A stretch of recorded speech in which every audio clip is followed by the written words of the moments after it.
ಇವತ್ತಿನ ಪ್ರಚಲಿತ ಘಟನೆಗಳನ್ನು ಪ್ರಾರಂಭ ಮಾಡೋದಕ್ಕಿಂತ ಮುಂಚೆ ಜ್ಞಾನಗಂಗೋತ್ರಿ ಸಂಸ್ಥೆ ವತಿಯಿಂದ ಜ್ಞಾನ ಸೇತು ಆನ್ಲೈನ್ ಕೋರ್ಸನ್ನು ಪ್ರಾರಂಭ ಮಾಡ್ತಾ ಇದ್ದೇವೆ.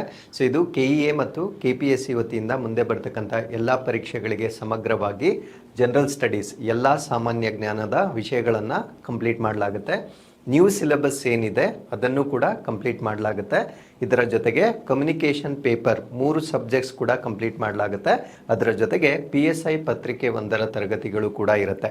ಇವೆಲ್ಲದರ ಜೊತೆಗೆ 9 ಪುಸ್ತಕಗಳನ್ನು ಅಂದರೆ ನಾವೇನು ಕಂಪ್ಲೀಟ್ ಆಗಿ ಟೀಚ್ ಮಾಡಿರ್ತೇವೆ ಅದಕ್ಕೆ ಸಂಬಂಧಪಟ್ಟಿರ್ತಕ್ಕಂಥ 9 ಪಠ್ಯ ಪುಸ್ತಕಗಳನ್ನು ಕೂಡ ಈ ಒಂದು ಕೋರ್ಸ್ನಲ್ಲಿ ನೀಡಲಾಗುತ್ತೆ. ಸೊ ಈ ಕೋರ್ಸ್ನ ಬೆಲೆ 6,999 ಆಗಿರುತ್ತೆ. So very few seats are available. So ಈ ಒಂದು ಡಿಸ್ಕೌಂಟ್ ಇದು ಓನ್ಲಿ ಇನಿಷಿಯಲ್ ಡಿಸ್ಕೌಂಟ್ ಆಗಿರುತ್ತೆ. ಸೊ ಈ ಒಂದು ಡಿಸ್ಕೌಂಟ್ ಆಗಿದ್ದ ಕೂಡಲೇ ಪ್ರೈಸಸ್ ಇನ್ಕ್ರೀಸ್ ಆಗಿರುತ್ತೆ. ಸೊ ಯಾರಿಗೆ ಅವಶ್ಯಕತೆ ಇರುತ್ತೆ ಸೊ ಇಮಿಡಿಯೇಟ್ಲಿ ಈ ಒಂದು ಕೋರ್ಸ್ಗೆ ನೀವು ಎನ್ರೋಲ್ ಮಾಡ್ಬೋದಾಗಿರುತ್ತೆ. ಸೊ ಇಲ್ಲಿರ್ತಕ್ಕಂಥ ಸಂಖ್ಯೆಗಳಿಗೆ ನೀವು ಕರೆ ಮಾಡ್ಬೋದಾಗಿರುತ್ತೆ.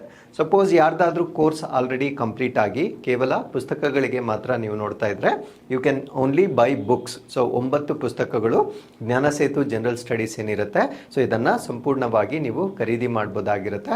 ಸೊ ಜ್ಞಾನ ಸೇತು ಜನರಲ್ ಸ್ಟಡೀಸ್ ಅಲ್ಲಿ ಇರ್ತಕ್ಕಂಥ ಒಂದು ವಿಷಯಗಳು ಮತ್ತೆ ಅದರ ಟಾಪಿಕ್ಸ್ ನಾವು ಏನೇನು ಕವರ್ ಮಾಡಿದ್ದೇವೆ ಅದರ PDF ಅನ್ನು ನಮ್ಮ ಟೆಲಿಗ್ರಾಮ್ ಚಾನಲ್ ಅಲ್ಲಿ ನಾವು ರಿಲೀಸ್ ಮಾಡ್ತೇವೆ. So you can go through it. So ಏನೇನ ನಾವು ಕವರ್ ಮಾಡಿದ್ದೇವೆ ಪುಸ್ತಕದಲ್ಲಿ ಅನ್ನೋದನ್ನ ನೀವು ನೋಡ್ಬೋದಾಗಿರುತ್ತೆ. ಸೊ ಪುಸ್ತಕಗಳಿಗಾಗಿ once again you can contact numbers ನಮ್ಮ ಸಂಪರ್ಕ ನಮ್ಮ ದೂರವಾಣಿ ಸಂಖ್ಯೆಗಳಿಗೆ ನೀವು ಕಾಂಟ್ಯಾಕ್ಟ್ ಮಾಡ್ಬೋದಾಗಿರುತ್ತೆ. ಸೊ ಇಷ್ಟು ಮಾಹಿತಿಯೊಂದಿಗೆ ಇವತ್ತಿನ ಪ್ರಚಲಿತ ಘಟನೆಗಳನ್ನು ಪ್ರಾರಂಭ ಮಾಡೋಣ. ಸೊ ಇದು 1054ನೇ ಸಂಚಿಕೆ ಆಗಿರುತ್ತೆ. 15 ಮತ್ತು 16ನೇ ಫೆಬ್ರವರಿಯ 2026ರ ಪ್ರಚಲಿತ ಘಟನೆಗಳನ್ನು ಡಿಸ್ಕಸ್ ಮಾಡ್ತಾ ಇದ್ದೇವೆ. ಸೊ ಇವತ್ತಿನ ಅಪ್ಡೇಟ್ಸ್ ಅನ್ನ ನೋಡೋ ಮುಂದೆ ಕಳೆದ ಸಂಚಿಕೆ 2 ಪ್ರಶ್ನೆಗಳ ಸರಿ ಉತ್ತರಗಳು. ಮೊದಲನೇ ಪ್ರಶ್ನೆಗೆ ಆಪ್ಷನ್ ಸಿ ಆಗಿರುತ್ತೆ, ಎರಡನೇ ಪ್ರಶ್ನೆಗೆ ಆಪ್ಷನ್ ಎ ಸರಿ ಉತ್ತರವಾಗಿರುತ್ತೆ. ಸೊ ಹಾಗಿದ್ರೆ ಸೊ ಇವತ್ತಿನ ಸಂಚಿಕೆಯ ಮೊದಲನೇ ಪ್ರಶ್ನೆಗೆ ಬರೋಣ. ಭಾರತೀಯ ರಿಸರ್ವ್ ಬ್ಯಾಂಕ್ ಪರಿಚಯಿಸಿದ ಯಾವ ರೀತಿಯ ಸೆಂಟ್ರಲ್ ಬ್ಯಾಂಕಿಂಗ್ ಡಿಜಿಟಲ್ ಕರೆನ್ಸಿ ಪ್ರಾಥಮಿಕವಾಗಿ ಹೆಚ್ಚಿನ ಮೌಲ್ಯದ ಅಂತರ ಬ್ಯಾಂಕ್ ವಹಿವಾಟುಗಳನ್ನು ಸುಗಮಗೊಳಿಸುವ ಉದ್ದೇಶವನ್ನು ಹೊಂದಿದೆ? Which type of CBDC introduced by Reserve Bank of India is primarily intended to facilitate high value inter banking transaction? So ಇದು ಈಗ RBI ಈ ಡಿಜಿಟಲ್ ಕರೆನ್ಸಿ ಅಂತ ನಾವೇನು ಹೇಳ್ತಾ ಇದ್ವಿ. So central banking digital currency. Digital currency ಅಂದರೆ ಬೇರೇನೂ ಇಲ್ಲ, ನೋಟ್ಗಳನ್ನು ಪ್ರಿಂಟ್ ಮಾಡೋ ಬದಲಾಗಿ ಅದನ್ನು ಡಿಜಿಟಲ್ ರೂಪದಲ್ಲಿ ನೀಡ್ತಕ್ಕಂಥ ಒಂದು ವ್ಯವಸ್ಥೆಯನ್ನು ನಾವು ಡಿಜಿಟಲ್ ಕರೆನ್ಸಿ ಅಂತ ಹೇಳ್ತೇವೆ. ಸೊ ಈ ರೀತಿಯಲ್ಲಿ ಡಿಫ್ರೆಂಟ್ ಟೈಪ್ಸ್ ಆಫ್ ಕರೆನ್ಸೀಸ್ ಇರುತ್ತೆ. ರಿಟೇಲ್ ಕರೆನ್ಸಿ ಅಂತ ಇರುತ್ತೆ, ಹೋಲ್ಸೇಲ್ ಕರೆನ್ಸಿ ಅಂತ ಇರುತ್ತೆ. ಸೊ ಈ ರೀತಿಯ ಡಿಫ್ರೆಂಟ್ ಟೈಪ್ಸ್ಗಳನ್ನು ನಾವು ತೆಗೆದುಕೊಂಡಾಗ ಹೈ ವ್ಯಾಲ್ಯೂ ಟ್ರಾನ್ಸಾಕ್ಷನ್ ಅಂದರೆ ಹೆಚ್ಚಿನ ಮೌಲ್ಯದ ಒಂದು ವಹಿವಾಟುಗಾಗಿ ಯಾವ ರೀತಿಯ ಡಿಜಿಟಲ್ ಕರೆನ್ಸಿಯನ್ನು RBI ಬಳಸುತ್ತೆ ಅನ್ನೋದು ನಮ್ಮ ಪ್ರಶ್ನೆ ಆಗಿರುತ್ತೆ. ಸೊ ಈ ಪ್ರಶ್ನೆಗೆ ಸರಿಯಾದ ಉತ್ತರ ಹೋಲ್ಸೇಲ್ CBDC. ಇದನ್ನ ಇನ್ ಶಾರ್ಟ್ ನಾವು CBDCW ಅಂತ ಹೇಳ್ತೇವೆ. ಸೊ ಈ ಒಂದು ಕರೆನ್ಸಿಯನ್ನ ಹೈ ವ್ಯಾಲ್ಯೂ ಟ್ರಾನ್ಸಾಕ್ಷನ್ಗೆ ಈ ಡಿಜಿಟಲ್ ಕರೆನ್ಸಿಯ ರೂಪದಲ್ಲಿ ಬಳಕೆ ಮಾಡ್ತಕ್ಕಂಥ ಒಂದು ನಿರ್ಧಾರವನ್ನ RBI ತೆಗೆದುಕೊಂಡಿರುತ್ತೆ. ಸೊ ಈಗ ಫಸ್ಟ್ ಸೆಂಟ್ರಲ್ ಬ್ಯಾಂಕ್ ಡಿಜಿಟಲ್ ಕರೆನ್ಸಿಯನ್ನ ಲಾಂಚ್ ಮಾಡಿರ್ತಾರೆ. ಅಂದ್ರೆ ಕೇಂದ್ರ ಬ್ಯಾಂಕ್ ಅಥವಾ ನಮ್ಮ RBI ನ ಡಿಜಿಟಲ್ ಕರೆನ್ಸಿಯನ್ನ ಪ್ರಪ್ರಥಮ ಬಾರಿಗೆ ಈಗ ಲಾಂಚ್ ಮಾಡಲಾಗಿರುತ್ತೆ. So this is India's first central bank digital currency ಆಗಿರುತ್ತೆ. ಇದನ್ನ ನಾವು CBDC ಅಂತ ಹೇಳ್ತೇವೆ. ಸೊ ಇದನ್ನ ಇಶ್ಯೂ ಮಾಡ್ತಕ್ಕಂಥವ್ರು ಯಾರು ಅಂದ್ರೆ ರಿಸರ್ವ್ ಬ್ಯಾಂಕ್ ಆಫ್ ಇಂಡಿಯಾ ವತಿಯಿಂದ ಇಶ್ಯೂ ಮಾಡ್ತಕ್ಕಂಥ ಒಂದು ಸಿಸ್ಟಮ್ ಆಗಿರುತ್ತೆ. ಸೊ ಇದರ ಉದ್ದೇಶ ಏನು ಅಂದ್ರೆ ಇಂಪ್ರೂವಿಂಗ್ ಟ್ರಾನ್ಸ್ಪರೆನ್ಸಿ ಇನ್ ಫಿನಾನ್ಷಿಯಲ್ ಡೆಲಿವರಿ ಮೆಕ್ಯಾನಿಸಮ್ ಅಂದ್ರೆ ಹಣಕಾಸು ವಿತರಣಾ ಒಂದು ಕಾರ್ಯವಿಧಾನದಲ್ಲಿ ಪಾರದರ್ಶಕತೆಯನ್ನ ತರುವ ಉದ್ದೇಶದಿಂದ ಈ ಒಂದು ನಿರ್ಧಾರವನ್ನ ಕೈಗೊಳ್ಳಲಾಗಿರುತ್ತೆ. ಹಾಗಿದ್ರೆ CBDC ಅಂದ್ರೆ ಏನು? CBDC ಅಂದ್ರೆ digital form of sovereign currency. ಅಂದ್ರೆ ನಮ್ಮ ಸಾವರಿನ್ ಸಾರ್ವಭೌಮ ಹಣಕಾಸು ಅಂತ ನಾವೇನು ಇವತ್ತು ಯೂಸ್ ಮಾಡ್ತಾ ಇದ್ದೇವೆ, ಲೀಗಲ್ ಟೆಂಡರ್ ಅಂತ ಕರೀತೇವೆ. ಅಂದ್ರೆ ಅದಕ್ಕೊಂದು ಮೌಲ್ಯ ಇರುತ್ತೆ, ಬಿಕಾಸ್ ಅದನ್ನ RBI ಬ್ಯಾಕ್ಡ್ ಆಗಿರ್ತಕ್ಕಂಥ ಒಂದು ವ್ಯಾಲ್ಯೂ ಆಗಿರೋದ್ರಿಂದ ಸೊ ಅದನ್ನ ನಾವು ಲೀಗಲ್ ಟೆಂಡರ್ ಅಂತ ಹೇಳ್ತೇವೆ. ಆ ಲೀಗಲ್ ಟೆಂಡರ್ ಇಷ್ಟು ದಿನ ಭೌತಿಕ ರೂಪದಲ್ಲಿ ನಾವು ಚಲಾವಣೆಯನ್ನ ಮಾಡ್ತಾ ಇದ್ವಿ. ಸೊ ಅದನ್ನ ಈಗ ಡಿಜಿಟಲ್ ರೂಪದಲ್ಲಿ ತರ್ತಕ್ಕಂಥ ಒಂದು ವ್ಯವಸ್ಥೆಯನ್ನ ನಾವು ಡಿಜಿಟಲ್ ಕರೆನ್ಸಿ ಅಂತ ಹೇಳ್ತಕ್ಕಂಥದ್ದು. So legal tender issued and regulated by RBI. So RBI ನಿಂದ ಅದನ್ನ ಅನ್ನ ಹೊರಡಿಸಲಾಗುತ್ತೆ ಮತ್ತೆ ಅದನ್ನ ನಿಯಂತ್ರಣ ಮಾಡ್ತಕ್ಕಂಥದ್ದು ಕೂಡ RBI ಆಗಿರುತ್ತೆ. ಸೊ ಇದನ್ನ ನಾವು ಲೀಗಲ್ ಟೆಂಡರ್ ಆಫ್ RBI ಅಂತ ಹೇಳ್ತೇವೆ. So equivalent in value to physical cash ಅಂದ್ರೆ ಫಿಸಿಕಲ್ ಕ್ಯಾಶ್ ನಾವೇನು ಯೂಸ್ ಮಾಡ್ತಾ ಇದ್ದೇವೆ ಅದಕ್ಕೆ ಸರಿ ಸಮಾನವಾಗಿರ್ತಕ್ಕಂಥ ಮೌಲ್ಯ, ಯಾವುದೇ ರೀತಿಯ ವ್ಯತ್ಯಾಸ ಆಗಲ್ಲ. 500 ನೋಟ್ ಏನಿರುತ್ತೆ ನಮ್ಮ ಫಿಸಿಕಲ್ ನೋಟ್ ಅಷ್ಟೇ ಮೌಲ್ಯದ ಡಿಜಿಟಲ್ ಕರೆನ್ಸಿಯನ್ನ ಇಂಟ್ರೊಡ್ಯೂಸ್ ಮಾಡ್ತಕ್ಕಂಥ ಒಂದು ಹೊಸ ರೀತಿಯ ಟ್ರಾನ್ಸಾಕ್ಷನ್ ಅನ್ನ RBI ಈಗ ಲಾಂಚ್ ಮಾಡಲಾಗಿರುತ್ತೆ. So stored in digital wallet. So ಈ ಒಂದು ಕರೆನ್ಸಿಯನ್ನ ನಾವು ಡಿಜಿಟಲ್ ವ್ಯಾಲೆಟ್ಗಳಲ್ಲಿ ಸ್ಟೋರ್ ಮಾಡಬಹುದಾಗಿರುತ್ತೆ. ಸೊ ನಂತರ ಅದನ್ನ ನಾವು ಟ್ರಾನ್ಸಾಕ್ಷನ್ ಅಲ್ಲಿ ಬಳಸಬಹುದಾಗಿರುತ್ತೆ. So can be used for peer to peer and institutional transaction. ಅಂದ್ರೆ ಯಾರು ಈ ಒಂದು ಡಿಜಿಟಲ್ ಕರೆನ್ಸಿನ ಅಕ್ಸೆಪ್ಟ್ ಮಾಡ್ತಾರೆ ಅವರನ್ನ ನಾವು ಪಿಯರ್ ಅಂದ್ರೆ ನನ್ನ ಹತ್ರ ಡಿಜಿಟಲ್ ಕರೆನ್ಸಿ ಇದೆ, ಸೊ ಅದನ್ನ ಅಕ್ಸೆಪ್ಟ್ ಮಾಡೋರ ಹತ್ರನೂ ಆ ಒಂದು ಮೆಕ್ಯಾನಿಸಮ್ ಇರಬಹುದಾಗಿರುತ್ತೆ. ಸೊ ನಮ್ಮಿಬ್ಬರನ್ನ ಇವಾಗ ನಾವು ಪಿಯರ್ ಟು ಪಿಯರ್ ಅಂತ ಹೇಳ್ತೇವೆ. ಸೊ ನಮ್ಮಿಬ್ಬರ ಮಧ್ಯ ಆ ಡಿಜಿಟಲ್ ಕರೆನ್ಸಿಯನ್ನ ನಾವು ಎಕ್ಸ್ಚೇಂಜ್ ಮಾಡಬಹುದಾಗಿರುತ್ತೆ. ಮತ್ತೆ ಇನ್ಸ್ಟಿಟ್ಯೂಷನಲ್ ಟ್ರಾನ್ಸಾಕ್ಷನ್ಸ್ ಅಂದ್ರೆ RBI ಏನೋ ಬ್ಯಾಂಕಿಂಗ್ ಇಂದ ಬ್ಯಾಂಕಿಂಗ್ಗೆ ಈ ಒಂದು ಇನ್ಸ್ಟಿಟ್ಯೂಷನಲ್ ಟ್ರಾನ್ಸಾಕ್ಷನ್ ಅನ್ನ ಕೂಡ ಈ ಒಂದು ಡಿಜಿಟಲ್ ಕರೆನ್ಸಿಯ ರೂಪದಲ್ಲಿ ನಾವು ಮಾಡಬಹುದಾಗಿರುತ್ತೆ. ಹಾಗಿದ್ರೆ ಸೊ ಇದರ ಎಕನಾಮಿಕ್ ಇಂಪ್ಯಾಕ್ಟ್ ಏನಾಗುತ್ತೆ, ಆರ್ಥಿಕ ಪರಿಣಾಮ ಏನಾಗುತ್ತೆ ಅಂತ ನಾವು ನೋಡೋದಾದ್ರೆ it reduces dependence on cash based economy. ಈ ನಗದು ಆಧಾರಿತ ಆರ್ಥಿಕತೆ ಏನಿರುತ್ತೆ ಅದರ ಮೇಲೆ ನಮ್ಮ ಅವಲಂಬನೆಯನ್ನ ಕಡಿಮೆ ಮಾಡುತ್ತೆ. ಇದರ ಜೊತೆಗೆ encourages digital payment ecosystem. So ನಾವು ಡಿಜಿಟಲ್ ಪೇಮೆಂಟ್ ಏನೋ ಪರಿಸರ ವ್ಯವಸ್ಥೆ ಏನಿರುತ್ತೆ ಸೊ ಅದಕ್ಕೆ ಇದು ಪ್ರೋತ್ಸಾಹ ನೀಡುತ್ತೆ. ಅದರಿಂದ ಆಗ್ತಕ್ಕಂಥ ಈ ಒಂದು ಬ್ಲ್ಯಾಕ್ ಮನಿ ಟ್ರಾನ್ಸಾಕ್ಷನ್ ಅನ್ನ ನಾವು ಸಾಕಷ್ಟು ಕಡಿಮೆ ಮಾಡಬಹುದಾಗಿರುತ್ತೆ. And lowers currency management cost. Obviously ನಾವು ಪ್ರಿಂಟೇ ಮಾಡೋದಿಲ್ಲ, ಸೊ ಅದರಿಂದ ನಾವು ಒಂದು ಕರೆನ್ಸಿಯನ್ನ ಪ್ರಿಂಟ್ ಮಾಡಬೇಕಾದ್ರೆ ಪ್ರಿಂಟ್ ಮಾಡಲಿಕ್ಕೂ ನಾವು ವೆಚ್ಚವನ್ನ ಭರಿಸಬೇಕಾಗಿರುತ್ತೆ. ಸೊ ಡಿಜಿಟಲ್ ರೂಪದ ಕರೆನ್ಸಿಗೆ ನಾವು ಆ ಒಂದು ಪ್ರಿಂಟಿಂಗ್ ಕಾಸ್ಟ್ ಅನ್ನ ಅವಾಯ್ಡ್ ಮಾಡ್ತಕ್ಕಂಥದ್ದು ಸರ್ಕಾರಕ್ಕೆ ಹೆಚ್ಚು ಸೇವಿಂಗ್ಸ್ ಆಗ್ತಕ್ಕಂಥದ್ದನ್ನ ಕೂಡ ನಾವಿಲ್ಲಿ ಗಮನಿಸಬಹುದಾಗಿರುತ್ತೆ. ಹಾಗಿದ್ರೆ it improves transaction speed and security. Obviously ವಹಿವಾಟಿನ ವೇಗ ಹೆಚ್ಚಾಗುತ್ತೆ, ಈವನ್ ಭದ್ರತೆ ಕೂಡ ಇದರಿಂದ ಹೆಚ್ಚಾಗ್ತಕ್ಕಂಥದ್ದು. And supports India's fintech and digital economy growth. ಅಂದ್ರೆ ಭಾರತದ ಫಿನ್ಟೆಕ್ ಅಂದ್ರೆ ಫಿನಾನ್ಷಿಯಲ್ ಟೆಕ್ನಾಲಜಿ ಅಂದ್ರೆ ಹಣಕಾಸಿನಲ್ಲಿ ನಾವು ಬಳಸ್ತಕ್ಕಂಥ ತಂತ್ರಜ್ಞಾನಗಳು ಮತ್ತೆ ಡಿಜಿಟಲ್ ಆರ್ಥಿಕತೆ ಬೆಳವಣಿಗೆಯನ್ನ ಇದು ಬೆಂಬಲ ನೀಡ್ತಕ್ಕಂಥ ಒಂದು ವ್ಯವಸ್ಥೆ ಆಗಿರುತ್ತೆ. ಹಾಗಿದ್ರೆ ನಮ್ಮ ಭಾರತ ದೇಶದಲ್ಲಿರುವ CBDC ಟೈಪ್ಸ್ ಯಾವ್ದ್ಯಾವ್ದು ಅಂತ ನಾವು ನೋಡೋದಾದ್ರೆ ಮೊದಲನೇದನ್ನ ನಾವು ರಿಟೇಲ್ CBDC ಅಂತ ಹೇಳ್ತೇವೆ. ಸೊ ಇದು ಜನರಲ್ ಪಬ್ಲಿಕ್ ಅಂದ್ರೆ ನಾವು ಅಥವಾ ನಮ್ಮಂತಹ ಸಾರ್ವಜನಿಕರು ಬಳಕೆ ಮಾಡ್ತಕ್ಕಂಥ ಒಂದು ಕರೆನ್ಸಿಯನ್ನ ನಾವು ರಿಟೇಲ್ CBDC ಅಂತ ಹೇಳ್ತೇವೆ. ಇನ್ನೊಂದು ಹೋಲ್ಸೇಲ್ CBDC, ಇದು ಇಂಟರ್ ಬ್ಯಾಂಕ್ ಟ್ರಾನ್ಸಾಕ್ಷನ್ಸ್ ಅಂದ್ರೆ ಅಂತರ ಬ್ಯಾಂಕ್ನಿಂದ ಬ್ಯಾಂಕ್ ಮಧ್ಯೆ ಹೈ ವ್ಯಾಲ್ಯೂ ಟ್ರಾನ್ಸಾಕ್ಷನ್ ಮಾಡಲಿಕ್ಕೆ ಬಳಕೆ ಮಾಡ್ತಕ್ಕಂಥ ಒಂದು ಕರೆನ್ಸಿಯನ್ನ ನಾವು ಸಗಟು CBDC ಅಂತ ಕರೀತೇವೆ. So with this let's get into question number 2. Urban challenge fund ನ ಕಾರ್ಯಾಚರಣೆಯ ಅವಧಿಯನ್ನು ಈ ಕೆಳಗಿನ ಯಾವ ವರ್ಷಗಳ ನಡುವೆ ಯೋಜಿಸಲಾಗಿದೆ? The operational period of urban challenge fund is planned between which of the following years. So ನಾನು ಮಾತಾಡ್ತಾ ಇರ್ತಕ್ಕಂಥದ್ದು ಅರ್ಬನ್ ಚಾಲೆಂಜ್, ಹೆಸರಲ್ಲೇ ಇದೆ, ನಗರದ ಮೂಲಸೌಕರ್ಯಗಳನ್ನ ಅಭಿವೃದ್ಧಿ ಮಾಡಿಸ್ತಕ್ಕಂಥ ಒಂದು ಚಾಲೆಂಜ್ ಇದಾಗಿರುತ್ತೆ. ಸೊ ಈ ಒಂದು ಅರ್ಬನ್ ಚಾಲೆಂಜ್ ನ ಯಾವ ವರ್ಷದಿಂದ ಯಾವ ವರ್ಷದವರೆಗೆ ಇದನ್ನ ಅನುಷ್ಠಾನಗೊಳಿಸಲಾಗ್ತಾ ಇದೆ ಅನ್ನೋದು ನಮ್ಮ ಪ್ರಶ್ನೆ ಆಗಿರುತ್ತೆ. ಈ ಪ್ರಶ್ನೆಗೆ ಸರಿಯಾದ ಉತ್ತರ 2025-26 ಪ್ರಾರಂಭವಾಗಿ 2030-31 ಈ ಒಂದು ಅರ್ಬನ್ ಚಾಲೆಂಜ್ ಅನ್ನ ಲಾಂಚ್ ಮಾಡಲಾಗಿದೆ. ಹಾಗಿದ್ರೆ what is urban challenge fund? ಇದರ ಬಗ್ಗೆ ನಾವಿಲ್ಲಿ ಡಿಸ್ಕಸ್ ಮಾಡೋದಾದ್ರೆ ಮುಂದಿನ 5 ವರ್ಷಗಳೊಳಗೆ 4 ಲಕ್ಷ ಕೋಟಿ ಬಜೆಟ್ ನಲ್ಲಿ ಲಾಂಚ್ ಆಗಿರ್ತಕ್ಕಂಥ ಒಂದು ಫಂಡ್ ಅನ್ನ ನಾವು ಅರ್ಬನ್ ಚಾಲೆಂಜ್ ಫಂಡ್ ಅಂತ ಕರಿತೇವೆ. ಇದು 2025-26 ಪ್ರಾರಂಭವಾಗಿ 2030-31 ಇರ್ತಕ್ಕಂಥ ಒಂದು ಚಾಲೆಂಜ್ ಆಗಿರುತ್ತೆ. Dedicated 5,000 crore corpus to enhance the credit worthings of 4,223 cities. ಅಂದ್ರೆ ಇದು ನಮಗೆ ಇಂಪಾರ್ಟೆಂಟ್ ಆಗುತ್ತೆ. ಈ ಒಂದು ಅರ್ಬನ್ ಚಾಲೆಂಜ್ ಫಂಡ್ ನಲ್ಲಿ ಒಟ್ಟು 4,223 ನಗರಗಳನ್ನ ಈ ಒಂದು ಅರ್ಬನ್ ಚಾಲೆಂಜ್ ಫಂಡ್ ನ ಅಡಿಯಲ್ಲಿ ಈ ಒಂದು 4,223 ನಗರಗಳನ್ನ ತರಲಾಗ್ತಾ ಇದೆ. ಹಾಗಿದ್ರೆ ಯಾವ ರೀತಿಯ ನಗರಗಳು ಅಥವಾ ಈ ಒಂದು ನಗರಗಳನ್ನ ಯಾವ ಬೇಸಿಸ್ ಮೇಲೆ ಆಯ್ಕೆ ಮಾಡಿಕೊಳ್ಳಲಾಗಿದೆ ಅಂದ್ರೆ all urban local bodies in ಹಿಲಿ States and in north eastern States. ಅಂದ್ರೆ ಈ ಬೆಟ್ಟಗುಟ್ಟ ಪ್ರದೇಶಗಳಲ್ಲಿರ್ತಕ್ಕಂಥ ಅರ್ಬನ್ ಲೋಕಲ್ ಬಾಡೀಸ್ ಅಂದ್ರೆ ನಗರ ಸ್ಥಳೀಯ ಸಂಸ್ಥೆಗಳು ಮತ್ತೆ ನಾರ್ತ್ ಈಸ್ಟರ್ನ್ ಸ್ಟೇಟ್ಸ್ ಆಗಿರ್ಬೋದು. And those with a population below 1 lakh lakh ಅಂದರೆ 1,00,000ಕ್ಕಿಂತ ಕಡಿಮೆ ಪಾಪ್ಯುಲೇಷನ್ ಇರ್ತಕ್ಕಂಥ ಒಂದು ನಗರಗಳು will be eligible for support under the credit repayment guarantee scheme. So ಇನ್ನೊಂದು ಕ್ರೆಡಿಟ್ ರೀಪೇಮೆಂಟ್ ಗ್ಯಾರಂಟಿ ಸ್ಕೀಮ್ ಅಂತ ಇರುತ್ತೆ. ಈ ಕ್ರೆಡಿಟ್ ರೀಪೇಮೆಂಟ್ ಗ್ಯಾರಂಟಿ ಸ್ಕೀಮ್ ನ ಅಡಿಯಲ್ಲಿ ಎಲಿಜಿಬಲ್ ಆಗ್ತಕ್ಕಂಥ ಒಂದು ನಗರಗಳು ಯಾವುದು ಅಂದ್ರೆ ಎಲ್ಲಾ urban local bodies that are in ಹಿಲ್ಲಿ States, ಅಂದ್ರೆ ಬೆಟ್ಟಗುಡ್ಡ ಪ್ರದೇಶಗಳಲ್ಲಿ ಇರ್ತಕ್ಕಂಥದ್ದು ನಮ್ಮ ಈಶಾನ್ಯ ರಾಜ್ಯಗಳು. ಬಟ್ ಕಂಡೀಷನ್ ಏನು ಅಂದ್ರೆ ಅಲ್ಲಿರ್ತಕ್ಕಂಥ ಪಾಪ್ಯುಲೇಷನ್ 1,00,000ಕ್ಕಿಂತ ಕಡಿಮೆ ಇರತಕ್ಕಂಥದ್ದು ಅಲ್ಲಿ ಕಡ್ಡಾಯವಾಗಿರ್ತಕ್ಕಂಥ ಕಂಡೀಷನ್ ಆಗಿರುತ್ತೆ. ಸೊ ಈಗ ಅರ್ಬನ್ ಚಾಲೆಂಜ್ಗೆ ಫಂಡ್ಗೆ ಈಗ ಕೇಂದ್ರ ಸಚಿವ ಸಂಪುಟದಿಂದ ಅನುಮೋದನೆಯನ್ನು ನೀಡಲಾಗಿರುತ್ತೆ.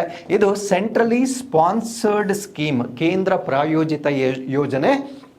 ಸಂಪೂರ್ಣ ಫಂಡನ್ನು ಕೇಂದ್ರ ಸರ್ಕಾರ ಕೊಡೋದಿಲ್ಲ, ರಾಜ್ಯ ಸರ್ಕಾರ ಕೂಡ ಫಂಡನ್ನು ಭರಿಸಬೇಕಾಗಿರುತ್ತೆ. ಸೊ ಇದು ministry of housing and urban affairs, ವಸತಿ ಮತ್ತು ನಗರ ವ್ಯವಹಾರಗಳ ಸಚಿವಾಲಯದ ಅಡಿಯಲ್ಲಿ ಈ ಒಂದು ಕಾರ್ಯಕ್ರಮವನ್ನು ಅಥವಾ ಈ ಒಂದು ಫಂಡನ್ನು ಲಾಂಚ್ ಮಾಡಲಾಗಿರುತ್ತೆ. So what is the vision behind this particular fund? So ಈ ಒಂದು ಫಂಡ್ ಏನಿದೆ ಇದರ ದೃಷ್ಟಿಕೋನ ಏನು ಅಂತ ನಾವಿಲ್ಲಿ ನೋಡೋದಾದ್ರೆ, deliver high quality urban infrastructure, ಉತ್ತಮ ಗುಣಮಟ್ಟದ ನಗರ ಮೂಲಸೌಕರ್ಯಗಳನ್ನು ಒದಗಿಸ್ತಕ್ಕಂಥದ್ದು.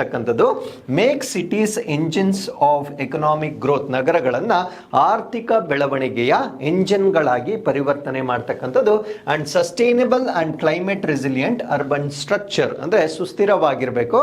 ಅಂಡ್ ಹವಾಮಾನ ಸ್ಥಿತಿಸ್ಥಾಪಕತ್ವ, ಅಂದ್ರೆ ಎಷ್ಟೇ ಹವಾಮಾನ ಬದಲಾವಣೆ ಆದರೂ ಕೂಡ ಆ ಒಂದು ಮೂಲ ಸೌಕರ್ಯದಲ್ಲಿ ಯಾವುದೇ ಕುಂದುಕೊರತೆಗಳಾಗಬಾರ್ದು, ಇದು ಕೂಡ ಇದರ ಆಬ್ಜೆಕ್ಟಿವ್ ಆಗಿರುತ್ತೆ.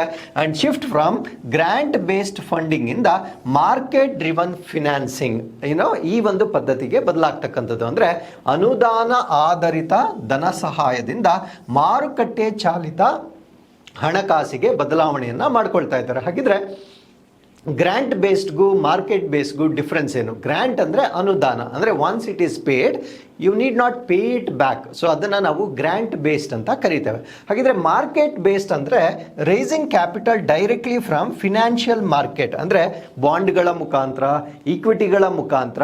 ಸೊ ಈ ರೀತಿಯ ಒಂದು ಪದ್ಧತಿಯ ಮುಖಾಂತರ ನಾವು ಫಂಡ್ಸನ್ನು ರೇಸ್ ಮಾಡಿದ್ರೆ ಅದನ್ನು ಮಾರ್ಕೆಟ್ ಡ್ರಿವನ್ ಫಿನಾನ್ಸಿಂಗ್ ಅಂತ ಕರಿತೇವೆ. ಗ್ರಾಂಟ್ ಡ್ರಿವನ್ ಅಂದರೆ so government is going to pay the money to the urban local bodies. ಆ ಗ್ರಾಂಟನ್ನು ಅವರು ಡೆವಲಪ್ಮೆಂಟ್ಗೆ ಯೂಸ್ ಮಾಡ್ಕೋಬಹುದು, but they need not pay it back to the government.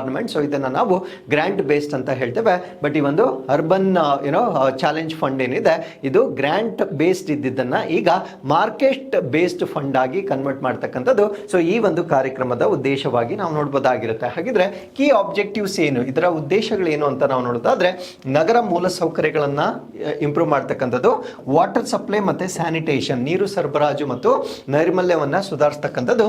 And creative city development, ಅಂದ್ರೆ ಸೃಜನಾತ್ಮಕ ನಗರಗಳನ್ನು ಪುನರಭಿವೃದ್ಧಿ ಮಾಡ್ತಕ್ಕಂಥದಕ್ಕೆ ಬೆಂಬಲ ನೀಡ್ತಕ್ಕಂಥದ್ದು ಕೂಡ ಇದರ ಉದ್ದೇಶವಾಗಿರುತ್ತೆ. And promote urban growth hubs, ಅಂದ್ರೆ ನಗರ ಬೆಳವಣಿಗೆ ಕೇಂದ್ರಗಳನ್ನು ಉತ್ತೇಜನ ಮಾಡ್ತಕ್ಕಂಥದ್ದು. So liveability and productivity of cities, ಅಂದ್ರೆ ಬದುಕಲು ಯೋಗ್ಯವಾಗಿರ್ತಕ್ಕಂಥ ಸ್ಥಳಗಳನ್ನಾಗಿ ಮತ್ತೆ ಉತ್ಪಾದಕತೆಯನ್ನ ಹೆಚ್ಚು ಮಾಡುವ ಉದ್ದೇಶದಿಂದ ಈ ಒಂದು ಅರ್ಬನ್ ಚಾಲೆಂಜ್ ಫಂಡ್ ಅನ್ನ ಈಗ ಕೇಂದ್ರ ಸರ್ಕಾರ ಲಾಂಚ್ ಮಾಡಲಾಗಿರುತ್ತೆ. ಸೊ ರಿಫಾರ್ಮ್ಸ್ ಮತ್ತೆ ಮಾರ್ಕೆಟ್ ಫೋಕಸ್, ಸುಧಾರಣೆಗಳೇನು ಮಾಡ್ಕೊಂಡಿದ್ದಾರೆ ಅಂತ ನಾವು ನೋಡೋದಾದ್ರೆ, incentivises financial discipline in urban local bodies, ಯಾವ ನಗರ ಸ್ಥಳೀಯ ಸಂಸ್ಥೆಗಳು ಆರ್ಥಿಕ ಶಿಸ್ತನ್ನು ಪಾಲಿಸ್ತಾರೆ ಅವರನ್ನ ಉತ್ತೇಜನ ಮಾಡ್ತಕ್ಕಂಥದ್ದನ್ನು ಕೂಡ ಇದು ಒಳಗೊಂಡಿರುತ್ತೆ. And encourages private sector participation, ಈ ಮೂಲ ಸೌಕರ್ಯಗಳ ಅಭಿವೃದ್ಧಿಯಲ್ಲಿ ಇವನ್ ಖಾಸಗಿ ಸಹಭಾಗಿತ್ವವನ್ನ ಕೂಡ ಪ್ರೋತ್ಸಾಹಗೊಳಿಸಲಾಗುತ್ತೆ. And promotes bankable and outcome driven projects, ಅಂದ್ರೆ ಏನೇನೋ ಪ್ರಾಜೆಕ್ಟ್ಸ್ ಅನ್ನ ಮಾಡ್ತಕ್ಕಂಥದ್ದಲ್ಲ, ಸೊ ಅದರಿಂದ ಒಂದು ಔಟ್ಕಮ್ ಅನ್ನ ನಾವು ಎಕ್ಸ್ಪೆಕ್ಟ್ ಮಾಡಬೇಕಾಗಿರುತ್ತೆ. ಆ ರೀತಿಯ ಆಂಟಿಸಿಪೇಷನ್ ಇರ್ತಕ್ಕಂಥ ಪ್ರಾಜೆಕ್ಟ್ಗಳಿಗೆ ಮಾತ್ರ ಈ ಒಂದು ಅರ್ಬನ್ ಚಾಲೆಂಜ್ ಫಂಡ್ ಅನ್ನ ಬಳಕೆ ಮಾಡ್ತಕ್ಕಂಥದ್ದು. ಸೊ ಇದರ ಉದ್ದೇಶಗಳಾಗಿ ನಾವು ನೋಡಬಹುದಾಗಿರುತ್ತೆ. So with this let's get into question number 3. ಭಾರತದಲ್ಲಿ ಆಯೋಜಿಸಿರುವ 2026ರ AI ಇಂಪ್ಯಾಕ್ಟ್ ಶೃಂಗಸಭೆಯ ಅಧಿಕೃತ ಥೀಮ್ ಅಥವಾ ಘೋಷವಾಕ್ಯ ಯಾವುದು? So what is the official theme of AI impact summit 2026 hosted by India? So ಈ ಪ್ರಶ್ನೆಗೆ ಸರಿಯಾದ ಉತ್ತರ ಎಲ್ಲರ ಕಲ್ಯಾಣ, ಎಲ್ಲರ ಸಂತೋಷ, welfare for all, happiness for all ಅಂತಕ್ಕಂಥದ್ದು ಈ ಒಂದು AI ಇಂಪ್ಯಾಕ್ಟ್ ಸಮಿಟ್ 2026ರ ಥೀಮ್ ಆಗಿರುತ್ತೆ. ಸೊ ಈ ಒಂದು ಈ ಸಮಿಟ್ ಏನಿದೆ ಇದರ ಬಗ್ಗೆ ನಾವು ಸಂಪೂರ್ಣ ಮಾಹಿತಿಯನ್ನ ಡಿಸ್ಕಸ್ ಮಾಡೋಣ. ಸೊ ಇದು ನ್ಯಾಷನಲ್ ಲೆವೆಲ್ ಸಮಿಟ್ ಆಗಿರುತ್ತೆ. ಇದು ಆರ್ಟಿಫಿಷಿಯಲ್ ಇಂಟೆಲಿಜೆನ್ಸ್ ಅಥವಾ ಕೃತಕ ಬುದ್ಧಿಮತ್ತೆಯ ಫೋಕಸ್ ಆಗಿರ್ತಕ್ಕಂಥ ಒಂದು ಶೃಂಗಸಭೆ ಆಗಿರುತ್ತೆ. ಸೊ ಇದರ ಮುಖ್ಯ ಉದ್ದೇಶ ಏನು ಅಂದ್ರೆ position India as global AI innovation hub, ಅಂದ್ರೆ ಈ ಒಂದು ಕೃತಕ ಬುದ್ಧಿಮತ್ತೆಯಲ್ಲಿ ಭಾರತದ ಒಂದು ನಾವೀನ್ಯತೆಯ ಕೇಂದ್ರವನ್ನಾಗಿ ಮಾಡ್ತಕ್ಕಂಥದ್ದು ಇದರ ಉದ್ದೇಶವಾಗಿ ನಾವು ನೋಡಬಹುದಾಗಿರುತ್ತೆ. ಅದರ ಜೊತೆಗೆ ಸೊ ಇದಕ್ಕೆ ಸಂಬಂಧಪಟ್ಟಿರ್ತಕ್ಕಂಥ ಎಲ್ಲಾ ಸ್ಟಾರ್ಟ್ಅಪ್ಗಳು, ಲೀಡರ್ಗಳು, ಅಕಾಡೆಮಿಗಳು ಎಲ್ಲ ಕೂಡ ಒಂದ್ ಕಡೆ ಸೇರ್ತಕ್ಕಂಥ ಸಮಿಟ್ ಆಗಿರುತ್ತೆ. ಸೊ ಇದು ಇನ್ಕ್ಲೂಸಿವಿಟಿ ಅಂದ್ರೆ ಎಲ್ಲರನ್ನ ಒಳಗೊಂಡಂತೆ, ಎಥಿಕಲ್ ಅಂದ್ರೆ ನೈತಿಕವಾಗಿ ನಾವು ಕೃತಕ ಬುದ್ಧಿಮತ್ತೆಯನ್ನ ಬಳಸ್ತಕ್ಕಂಥದ್ದು, ಸ್ಕೇಲಬಲ್ ಅಂದ್ರೆ ಅದನ್ನ ನಾವು ಹೆಚ್ಚಿನ ವ್ಯಾಪ್ತಿಗಳಲ್ಲಿ ಬಳಸ್ತಕ್ಕಂಥದ್ದು, ಈ ರೀತಿಯ ವಿಷಯಗಳ ಮೇಲೆ ಇಲ್ಲಿ ಫೋಕಸ್ ಮಾಡ್ತಕ್ಕಂಥ ಒಂದು ಶೃಂಗಸಭೆ ಇದಾಗಿರುತ್ತೆ. ಹಾಗಿದ್ರೆ ಯಾರು ಇದನ್ನ ಆರ್ಗನೈಸ್ ಮಾಡ್ತಾ ಇದ್ದಾರೆ ಅಂದ್ರೆ ಮಿನಿಸ್ಟ್ರಿ ಆಫ್ ಎಲೆಕ್ಟ್ರಾನಿಕ್ಸ್ ಮತ್ತೆ ಇನ್ಫಾರ್ಮೇಶನ್ ಟೆಕ್ನಾಲಜಿ ಅಡಿಯಲ್ಲಿ ಆರ್ಗನೈಸ್ ಆಗಿರ್ತಕ್ಕಂಥ ಸಮಿಟ್ ಆಗಿರುತ್ತೆ. ಇದರ ಆಬ್ಜೆಕ್ಟಿವ್ಸ್ ಏನು ಅಂತ ನಾವು ನೋಡೋದಾದ್ರೆ AI ಡ್ರಿವನ್ ಎಕಾನಮಿ, AI ಆಧಾರಿತವಾಗಿರ್ತಕ್ಕಂಥ ಬೆಳವಣಿಗೆಯನ್ನ ವೃದ್ಧಿಪಡಿಸ್ತಕ್ಕಂಥದ್ದು, promote AI for public service delivery, ಸಾರ್ವಜನಿಕ ಸೇವಾ ವಿತರಣಾ ವ್ಯವಸ್ಥೆಗಳಲ್ಲಿ ಕೃತಕ ಬುದ್ಧಿಮತ್ತೆಯನ್ನ ಉತ್ತೇಜನ ಮಾಡ್ತಕ್ಕಂಥದ್ದು, encourage AI startups and innovation ecosystem, ಎಗೆ ಸಂಬಂಧಪಟ್ಟಿರ್ತಕ್ಕಂಥ ಸ್ಟಾರ್ಟ್ಅಪ್ಗಳಾಗಿರ್ಬೋದು ಅಥವಾ ಈ ಒಂದು ನಾವೀನ್ಯತೆ ಪರಿಸರ ವ್ಯವಸ್ಥೆಯನ್ನ ಪ್ರೋತ್ಸಾಹ ಮಾಡ್ತಕ್ಕಂಥದ್ದು ಕೂಡ ಇದರ ಉದ್ದೇಶವಾಗಿರುತ್ತೆ. And strengthen global AI partnership, ಅಂದ್ರೆ ಜಾಗತಿಕ ಮಟ್ಟದಲ್ಲಿ ನಮ್ಮ ಒಂದು ಪಾಲುದಾರಿಕೆಯನ್ನ ಹೆಚ್ಚು ಮಾಡ್ತಕ್ಕಂಥದ್ದು, and develop responsible and ethical AI framework, ಅಂದ್ರೆ ಈ ಒಂದು ಕೃತಕ ಬುದ್ಧಿಮತ್ತೆಯನ್ನ ಎಷ್ಟರ ಮಟ್ಟಿಗೆ ನಾವು ಬಳಕೆ ಮಾಡ್ಕೊಳ್ಬೋದು ಆ ರೀತಿಯ ಒಂದು ಚೌಕಟ್ಟನ್ನ ಸ್ಥಾಪನೆ ಮಾಡ್ತಕ್ಕಂಥದ್ದು ಕೂಡ ಇದರ ಉದ್ದೇಶವಾಗಿ ನಾವು ನೋಡ್ಬೋದಾಗಿರುತ್ತೆ. ಹಾಗಿದ್ರೆ ಮೇನ್ ಫೋಕಸ್ಡ್ ಏರಿಯಾಸ್ ಯಾವುದು ಅಂದ್ರೆ ಹೆಲ್ತ್ ಕೇರ್, ನಮ್ಮ ಆರೋಗ್ಯ ರಕ್ಷಣೆಗೆ ಸಂಬಂಧಪಟ್ಟಂತೆ ಒಂದು ಫೋಕಸ್ಡ್ ಏರಿಯಾ ಆಗಿರುತ್ತೆ. ಅಗ್ರಿಕಲ್ಚರ್, ಕೃಷಿ, ಎಜುಕೇಶನ್, ಶಿಕ್ಷಣ, ಇದು ಕೂಡ ಒಂದು ಫೋಕಸ್ಡ್ ಏರಿಯಾ ಆಗಿರುತ್ತೆ. ಸ್ಮಾರ್ಟ್ ಸಿಟಿಗಳಲ್ಲಿ ಈ ಒಂದು AI ಅನ್ನ ಬಳಕೆ ಮಾಡತಕ್ಕಂಥದ್ದು, AI ಇನ್ ಸೈಬರ್ ಸೆಕ್ಯೂರಿಟಿ ಮತ್ತೆ ಗವರ್ನೆನ್ಸ್, ಸೈಬರ್ ಭದ್ರತೆ ಮತ್ತೆ ಈ ಆಡಳಿತದಲ್ಲೂ ಕೂಡ ಕೃತಕ ಬುದ್ಧಿಮತ್ತೆ ಏನಿರುತ್ತೆ. ಸೊ ಇಲ್ಲಿ ಹೆಚ್ಚಿನ ಕೇಂದ್ರೀಕೃತವಾಗಿ ಇದನ್ನ ಬಳಸ್ತಕ್ಕಂಥದ್ದು ಈ ಒಂದು ಶೃಂಗಸಭೆಯ ಉದ್ದೇಶಗಳಾಗಿ ನಾವು ನೋಡಬಹುದಾಗಿರುತ್ತೆ. ಇದರಿಂದ ಎಕನಾಮಿಕ್ ಸಿಗ್ನಿಫಿಕೆನ್ಸ್ ಏನು, ಆರ್ಥಿಕ ಮಹತ್ವ ಏನು ಅಂತ ನಾವು ನೋಡೋದಾದ್ರೆ ಇದು ನಮ್ಮ ಭಾರತ ದೇಶದ GDP ಯನ್ನ ಸಿಗ್ನಿಫಿಕೆಂಟ್ಲಿ ಬೂಸ್ಟ್ ಮಾಡಬಹುದಾಗಿರುತ್ತೆ. ಇನೋವೇಷನ್ ಡ್ರಿವನ್ ಎಕಾನಮಿ, ನಾವೀನ್ಯತೆ ಚಾಲಿತ ಆರ್ಥಿಕತೆಯನ್ನ ಕೂಡ ಇದು ಬೆಂಬಲ ಮಾಡುತ್ತೆ. ಅಂಡ್ ಅಟ್ರಾಕ್ಟ್ಸ್ ಫಾರಿನ್ ಇನ್ವೆಸ್ಟ್ಮೆಂಟ್, ವಿದೇಶಿ ನೇರ ಬಂಡವಾಳ ಹೂಡಿಕೆ ಕೂಡ ಇಲ್ಲಿ ಅಟ್ರಾಕ್ಟ್ ಆಗುತ್ತೆ. So India's global digital competitiveness, ಅಂದ್ರೆ ಜಾಗತಿಕ ಮಟ್ಟದಲ್ಲಿ ಭಾರತ ದೇಶದ ಡಿಜಿಟಲ್ ಸ್ಪರ್ಧಾತ್ಮಕತೆ ಅಂತಕ್ಕಂಥದ್ದು ಕೂಡ ಇದರಿಂದ ಹೆಚ್ಚಾಗ್ತಕ್ಕಂಥ ಒಂದು ಸಾಧ್ಯತೆ ಇರುತ್ತೆ. So with this let's get into question number 4. ಕರ್ನಾಟಕದಲ್ಲಿ ಬಾಲ್ಯದ ಕ್ಯಾನ್ಸರ್ಗಳು ಒಟ್ಟು ಕ್ಯಾನ್ಸರ್ ಪ್ರಕರಣಗಳಲ್ಲಿ ಸರಿಸುಮಾರು ಎಷ್ಟು ಶೇಕಡಾವಾರು ಪ್ರಮಾಣದಲ್ಲಿವೆ? So childhood cancer in Karnataka accounts for approximately what percentage of total cancer cases, ಅಂದ್ರೆ ಕರ್ನಾಟಕದಲ್ಲಿರ್ತಕ್ಕಂಥ ಒಟ್ಟು ಕ್ಯಾನ್ಸರ್ ಕೇಸಸ್ಗಳಲ್ಲಿ ಮಕ್ಕಳಲ್ಲಿ ಸಂಭವಿಸ್ತಾ ಇರ್ತಕ್ಕಂಥ ಕ್ಯಾನ್ಸರ್ ಕೇಸ್ಗಳು ಈಗ ಎಷ್ಟು ಪರ್ಸೆಂಟೇಜ್ ಇದೆ ಪ್ರಸ್ತುತವಾಗಿ ಅನ್ನೋದು ನಮ್ಮ ಪ್ರಶ್ನೆ ಆಗಿರುತ್ತೆ. ಒಟ್ಟು ಕ್ಯಾನ್ಸರ್ಗಳಲ್ಲಿ 2.1% ಅಷ್ಟು ಕ್ಯಾನ್ಸರ್ಗಳು ಮಕ್ಕಳಲ್ಲಿ ಈಗ ವರದಿ ಆಗ್ತಾ ಇರ್ತಕ್ಕಂಥ ನಾವು ನೋಡಬಹುದಾಗಿರುತ್ತೆ. ಸೊ ಈ ಒಂದು ಆರ್ಟಿಕಲ್ ಅಲ್ಲಿ ನಾವು ಚೈಲ್ಡ್ಹುಡ್ ಕ್ಯಾನ್ಸರ್ ಕೇಸಸ್ ಇನ್ ಕರ್ನಾಟಕ, ನಮ್ಮ ಕರ್ನಾಟಕದ ಈ ಒಂದು ಬಾಲ್ಯದ ಕ್ಯಾನ್ಸರ್ ಬಾಲ್ಯದಲ್ಲಿ ಕ್ಯಾನ್ಸರ್ ವರದಿಯನ್ನ ಈ ಒಂದು ಆರ್ಟಿಕಲ್ ಅಲ್ಲಿ ನಾವು ಸಂಪೂರ್ಣವಾಗಿ ಡಿಸ್ಕಸ್ ಮಾಡೋಣ. ಸೊ ಚೈಲ್ಡ್ಹುಡ್ ಕ್ಯಾನ್ಸರ್ ಅಂದ್ರೆ 0 to 19 ಇಯರ್ಸ್, ಅಂದ್ರೆ ಅವರು ಬರ್ತ್ ಸೂನ್ ಆಫ್ಟರ್ ದೇರ್ ಬರ್ತ್ ಮತ್ತೆ 19 ವರ್ಷದ ಒಳಗಿನ ಈ ಒಂದು ಏಜ್ ಗ್ರೂಪ್ ಏನಿರುತ್ತೆ ಅವರಲ್ಲಿ ಬರ್ತಕ್ಕಂಥ ಕ್ಯಾನ್ಸರ್ ಅನ್ನ ನಾವು ಚಿಲ್ಡ್ರನ್ ಕ್ಯಾನ್ಸರ್ ಅಂತ ಕರಿತೇವೆ. ಸೊ 2025ರಲ್ಲಿ 1882 ಕೇಸಸ್ ಕರ್ನಾಟಕದಲ್ಲಿ ರಿಪೋರ್ಟ್ ಆಗಿರ್ತವೆ. ಸೊ ಟೋಟಲ್ ಶೇರ್ ಅನ್ನ ನಾವು ತೆಗೆದುಕೊಂಡ್ರೆ 2.1% ಅಷ್ಟು ಮಕ್ಕಳಲ್ಲಿ ಈಗ ಕ್ಯಾನ್ಸರ್ ಉಂಟಾಗ್ತಾ ಇದೆ. ಸೊ ಗ್ಲೋಬಲ್ ಬರ್ಡನ್ ಅನ್ನ ಅಂದ್ರೆ ಜಾಗತಿಕವಾಗಿ ನಾವು ತೆಗೆದುಕೊಂಡಾಗ ಒಂದು ವರ್ಷಕ್ಕೆ 4 ಲಕ್ಷ ಜನ ಈ ಒಂದು ಬಾಲ್ಯದಲ್ಲಿ ಕ್ಯಾನ್ಸರ್ಗೆ ತುತ್ತಾಗ್ತಕ್ಕಂಥದ್ದು. ಎವ್ರಿ 3 ಮಿನಿಟ್ ಅಂದ್ರೆ ಪ್ರತಿ 3 ನಿಮಿಷಕ್ಕೆ ಜಾಗತಿಕವಾಗಿ ಒಂದು ಮಗು ಈ ಕ್ಯಾನ್ಸರ್ ಇಂದ ಡೆತ್ ಆಗ್ತಕ್ಕಂಥದ್ದು ರಿಪೋರ್ಟ್ ಆಗಿರುತ್ತೆ. So affect children and adolescent ಅಂದ್ರೆ 20 ವರ್ಷಗಳಿಗಿಂತ ಕಡಿಮೆ ಇರ್ತಕ್ಕಂಥ ಮಕ್ಕಳು ಮತ್ತೆ ಈ ಪ್ರೌಢಾವಸ್ಥೆಯಲ್ಲಿರ್ತಕ್ಕಂಥವ್ರಿಗೆ ಸೊ ಇದು ಹೆಚ್ಚು ಬಾಧಿತವಾಗಿರ್ತಕ್ಕಂಥ ಒಂದು ಕಾಯಿಲೆ ಆಗಿರುತ್ತೆ. ಹಾಗಿದ್ರೆ ಸರ್ವೈವಲ್ ಡಿಸ್ಪ್ಯಾರಿಟಿ ಅಂದ್ರೆ ಒಮ್ಮೆ ಕ್ಯಾನ್ಸರ್ ಬಂದರೆ ಅವರು ಬದುಕುಳಿ ಬದುಕುಳಿಯುವ ಸಾಧ್ಯತೆಗಳು ಏನ್ರ ಮೇಲೆ ಡಿಪೆಂಡ್ ಆಗಿರುತ್ತೆ ಅಂದ್ರೆ ಆ ಒಂದು ರಾಷ್ಟ್ರದ ಆರೋಗ್ಯ ವ್ಯವಸ್ಥೆಯ ಮೇಲೆ ಡಿಪೆಂಡ್ ಆಗಿರುತ್ತೆ. ಸೊ ಈಗ ನಮ್ಮ ದೇಶ ಮತ್ತೆ ಹೈ ಇನ್ಕಮ್ ಕಂಟ್ರೀಸ್ಗಳನ್ನು ನಾವು ಕಂಪೇರ್ ಮಾಡಿದಾಗ ಹೆಚ್ಚಿನ ಆದಾಯವನ್ನ ಹೊಂದಿರತಕ್ಕಂಥ ರಾಷ್ಟ್ರಗಳಲ್ಲಿ 80% ಸರ್ವೈವಲ್ ರೇಟ್ ಇರುತ್ತೆ. ಅಂದ್ರೆ 80% ಅವರು ಉತ್ತಮ ಚಿಕಿತ್ಸೆಯನ್ನ ನೀಡುವ ಮುಖಾಂತರ ಬದುಕುಳಿಯುವ ಸಾಧ್ಯತೆ ಇರುತ್ತೆ. ಬಟ್ ಲೋ ಮತ್ತೆ ಮಿಡಲ್ ಇನ್ಕಮ್ ಕಂಟ್ರೀಸ್ ಏನಿರುತ್ತೆ ಕೇವಲ 20% ಮಾತ್ರ ಅವರು ಬದುಕುಳಿತಕ್ಕಂಥ ಸಾಧ್ಯತೆಯನ್ನ ನಾವಿಲ್ಲಿ ಗಮನಿಸಬಹುದಾಗಿರುತ್ತೆ. ಸೊ ಇನ್ನು WHO ಇದಕ್ಕೆ ಸಂಬಂಧಪಟ್ಟಂತೆ ಅಂದರೆ ಈ ಒಂದು ಕ್ಯಾನ್ಸರ್ಗೆ ಸಂಬಂಧಪಟ್ಟಂತೆ WHO ತೆಗೆದುಕೊಂಡಿರ್ತಕ್ಕಂಥ ಇನಿಷಿಯೇಟಿವ್ಸ್ ಏನು ಅಂತ ನಾವು ನೋಡೋದಾದ್ರೆ ಗ್ಲೋಬಲ್ ಚಿಲ್ಡ್ರನ್ ಕ್ಯಾನ್ಸರ್ ಇನಿಷಿಯೇಟಿವ್ ಅನ್ನ ಲಾಂಚ್ ಮಾಡಿರ್ತಾರೆ. ಅಂದರೆ ಜಾಗತಿಕ ಮಟ್ಟದಲ್ಲಿ ಬಾಲ್ಯ ಕ್ಯಾನ್ಸರ್ ಉಪಕ್ರಮವನ್ನು ಲಾಂಚ್ ಮಾಡಿರ್ತಾರೆ. But unfortunately United States of America ಈಗ WHO ದಿಂದ ಎಕ್ಸಿಟ್ ಆಗಿರುತ್ತೆ. ಸೊ ಇದರಿಂದ WHO ಬರ್ತಕ್ಕಂಥ ಫಂಡ್ ಕಡಿಮೆ ಆಗ್ತಕ್ಕಂಥ ಸಾಧ್ಯತೆ ಇರುತ್ತೆ. ಸೊ ಅವರ ಪ್ರೋಗ್ರಾಮ್ಸ್ಗಳಲ್ಲೂ ಕೂಡ ಸ್ವಲ್ಪ ಡಿಕ್ರೀಸ್ ಆಗ್ತಕ್ಕಂಥ ಸಾಧ್ಯತೆಯನ್ನ ಕೂಡ ನಾವು ಎಕ್ಸ್ಪೆಕ್ಟ್ ಮಾಡಬಹುದಾಗಿರುತ್ತೆ.